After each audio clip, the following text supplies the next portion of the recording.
మనోజ్, నువ్వు నా బిడ్డవి. లక్ష్మీ ప్రసన్న, విష్ణువర్ధన్ బాబు, మనోజ్ కుమార్. నిన్ను ఎలా పెంచానురా నేను? అందరికంటే నిన్నే గారాభంగా పెంచానురా. నీకే ఎక్కువ ఖర్చు పెట్టి చదివించాలని ప్రయత్నం చేశానురా. నువ్వు ఏది అడిగినా నేను నీకు ఇచ్చానురా. కానీ ఈ రోజున నువ్వు చేస్తున్న పని బిడ్డల గుండెల మీద తంతారంటారే, అలా తన్నేవరా. మనసు ఆవేదనతో కింగిపోతుందిరా. నేను మీ అమ్మ ఏడ్చుకుంటున్నావురా.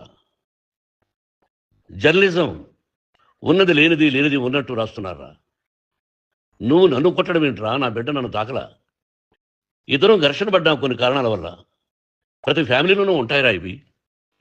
లేనివాడు ఎవరైనా ఉంటే ప్రపంచంలో ఒకరున్నారేమో, 1% ఉంటుందేమో. అటువంటి వాళ్ళ ఇంటికి వెళ్ళి కాళ్ళు గడిగి నిద్ర పూసుకోవచ్చు. భారత భాగవత రామాయణాలు చూసావు కదరా. ఏమిటిది? మీ అమ్మ ఎంత కుమిలిపోతుంది ఈ రోజున హాస్పిటల్ చేరింది. నీ వల్ల హాస్పిటల్ చేరుతాను.